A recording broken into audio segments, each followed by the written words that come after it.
De retour dans le Tennis Football Show, on va parler de tennis maintenant. Allez. Et on va parler d'abord de la Lever Cup. Voilà. Alors la Lever Cup, pour ceux qui n'ont pas trop suivi, c'est une compétition qui a été inventée par Roger Federer, donc qui se déroule donc, chaque année dans une ville différente. Cette année c'est Chicago, l'année prochaine c'est Genève, l'année dernière c'était Prague. Donc ça consiste en quoi? Alors le concept c'est simple, c'est deux équipes, donc la Team World et la Team Monde. Donc la Team World est composée de joueurs du monde entier, la Team Europe de joueurs européens. Voilà. Et donc les joueurs s'affrontent et donc sur tout un week-end et puis après voilà, il faut gagner la Lever Cup. C'est des matchs amicaux. En fait c'est match amicaux, exhibition, c'est pas trop. Alors bien sûr il n'y a aucun pour ATP donc c'est pas une compétition officielle. Mais moi tu vois ce qui me dérange c'est que c'est pendant une semaine où il y a des tournois. Bah oui, il y avait le tournoi de Metz. Il y avait le tournoi de Metz, ça pose problème, je suis désolé, il y avait le tournoi de Saint-Pétersbourg aussi. C'est un non-respect. Et Saint-Pétersbourg où, effectivement. Dominic Thiem a gagné le tournoi d'ailleurs. Donc honnêtement, je ne comprends pas le concept de faire une exhibition ou une compète comme ça pendant une semaine de tournoi ATP. Ça fait du mal au tournoi ATP, ça leur cause un préjudice évident. Tout ça pour des matchs amicaux, pour faire plaisir à certaines personnes et pour toujours le pognon. Exactement, le pognon, tu as tout dit, c'est-à-dire que tous ces joueurs-là qui étaient présents, ils sont venus parce qu'ils sont grassement payés par l'organisation pour venir, pour faire le show. Et puis moi, tu vois, ce qui m'a vraiment dérangé en regardant les matchs, c'est le comportement des joueurs, tu vois, ils en faisaient beaucoup trop. Oui. Tu avais l'impression quand ils gagnaient un peu un match que les mecs, ils gagnaient la Coupe du Monde, ils gagnaient le Grand Chelem. C'est ça qui est nul parce qu'un match amical en football, t'aurais pas ça. Les mecs ils savent que c'est un match amical. Là, c'est du cinéma en fait. C'est exactement ça. C'est vrai que c'est pas terrible. Donc c'est du show, c'est pour plaire aux télé. Les matchs sont courts parce que donc il y a 2 sets gagnants, le troisième set c'est un tie-break. Donc tu vois, c'est le fast-food du tennis, c'est le tennis spectacle rapide, tac-tac, on le regarde, bim, waouh, le point de fou. Ouais, mais c'est pas. Et c'est pour ça que t'as des mecs comme Kyrgios, comme Jackson, etc. Qui font le spectacle, mais c'est pas. Aucun intérêt. Après, voilà, je vous avoue que voir Federer et Djokovic jouer en double ensemble, oui, c'est marrant. Ça fait plaisir, c'est marrant de le voir. Mais honnêtement, ça apporte rien. Non. Et donc c'est pour ça que pour moi ça pose un problème par rapport au calendrier. Donc voilà. Et donc du coup on s'intéresse à Metz, alors tournoi de Metz. Voilà, donc tournoi de Metz qui a eu lieu cette semaine. 250, voilà, avec un tableau où il y avait quand même Nishikori et Tsitsipas. C'est vrai. Et où le vainqueur c'est Gilles Simon. Gilles Simon qui fait pas de bruit. Bravo à lui. Bravo à lui, il était 91e en début de saison.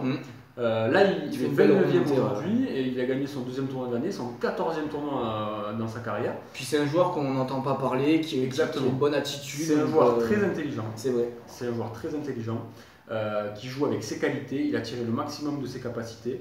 Il joue beaucoup avec sa tête, contrairement à d'autres. Et moi, honnêtement, j'aime beaucoup ce joueur, son comportement, et je trouve que ça serait une belle récompense, tu vois, qui postule pour une place de titulaire en finale de Coupe Davis. Bah oui, il peut. Parce que 29e, il est au classement. Il n'y a pas beaucoup mieux que lui. Pouille est 19e, Gasquet est 25e, et puis il joue pas un tennis extraordinaire. C'est ça. Voilà. Il n'est pas en dessous sur cette saison. C'est ça. Et puis comme quand tu regardes les confrontations directes avec Cilic et Coric, donc tu as notre ami Gilles Simon qui a joué 7 fois contre Cilic, il a gagné 6 fois. Tu as notre ami Simon qui a joué 2 fois contre Coric, il a gagné 2 fois. Donc il a un bel ascendant psychologique. Voilà. C'est sûr. Donc à partir de là, je me dis pourquoi ne pas tenter le coup avec lui. Je veux dire, ça serait une belle récompense pour lui. Ah oui. Donc on verra bien les choix que fait Noah. Il faut quand même dire que la Coupe Davis, donc la finale se déroule sur terre battue. Et c'est un élément à ne pas négliger. Pourquoi ? Parce qu'il me semble que tous les finales sur terre battue, on a perdu. Mais il te semble bien parce qu'on les a toutes perdues. Donc là, je sais pas si c'est un bon choix. Alors, la dernière, on l'a perdue. Bon, on avait Federer et Wawrinka en face. Oui, bon, à la limite, c'est compréhensible. Surtout que c'était à Lille. Là, on la joue. Tu as donc la Croatie en face. Ok, c'est sûrement la plus mauvaise surface pour eux, mais il ne faut pas oublier un truc, c'est que sur leur campagne de 2018, tous leurs matchs, ils les ont disputés sur terre battue. Donc, et ils les ont tous gagnés. Donc après, je pense que c'est quand même la meilleure solution parce que c'est Coric normalement qui est pas terrible sur cette surface, qui est moins bon que si c'était sur dur. Il est moins bon, c'est vrai, mais il est capable de jouer, de gagner des matchs. Cilic aussi, voilà. Maintenant, c'est vrai qu'on les aurait joués sur dur. Tu les mettais dans de meilleures conditions, c'est sûr. Ah oui, c'est sûr. Et la chance qu'on a, c'est que nous aussi, on a des joueurs qui peuvent être bons sur terre battue. Donc, qui peut être bon sur terre battue à part les mecs là, ces mecs-là? Moi, je pense à un joueur qu'on a peut-être un peu oublié, C'est Gaël. Gaël Monfils. Alors Gaël Monfils, il a fait quelque chose qui est un petit peu rare dans le circuit. C'est que cette semaine, il a décidé de faire un challenger. Alors que bon, c'est pas du tout. Ça fait très longtemps qu'on a dit qu'il n'avait pas fait. Très longtemps. Il est toujours sur les tournois ATP, qu'il est quand même encore, malgré sa saison difficile, il est quand même haut classé. C'est ça. Donc faire un challenger pour un mec comme ça, c'est un peu surprenant, quoi. Voilà. Et il a gagné. Il a gagné. Donc c'est très bien à lui. Alors, je suis entièrement d'accord avec toi. Et moi, ce que j'aimerais saluer dans cette démarche de Gaël Monfils, c'est vraiment, tu vois, l'humilité de dire, ok, je suis Gaël Monfils, voilà, bon, je suis que 42e cette semaine. Oui. Mais je suis quand même bien classé. Ça reste 42e, voilà. C'est pas plus de 100, quoi. Voilà. J'ai joué des quarts, des demi de Grand Chelem, des finales de Coupe Davis, j'ai gagné, j'ai fait des finales de Master 1000, etc. Mais j'ai l'humilité de dire, exactement. Je suis pas trop en forme, j'ai besoin de matchs.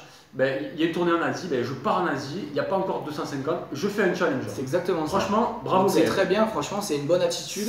Et savoir redescendre des fois pour mieux repartir et remonter, c'est très très bien. Voilà. Donc chapeau à lui. Donc vraiment, Gaël, tous les joueurs ne sont pas capables de ça. Gasquet l'avait fait aussi à une époque, il l'avait fait l'année dernière, quand il avait été un peu blessé, il avait gagné un challenger en Pologne. Et donc, mon fils, on sait très bien que potentiellement, sur terre battue, c'est notre meilleur joueur. Et de toute façon, plus Noah aura de choix à faire, mieux c'est. Exactement. Si Simon il commence à gagner, mon fils commence à remonter, c'est super pour lui. Et il vaut mieux qu'il ait le choix entre 5 joueurs plutôt qu'on ait un ou deux. C'est ça. Donc, voilà. Donc très bien, bravo mon fils. J'espère que mon fils va continuer sur sa lancée et qu'il postulera peut-être lui aussi pour la finale. Exact. Voilà. Allez, c'est tout pour cette semaine.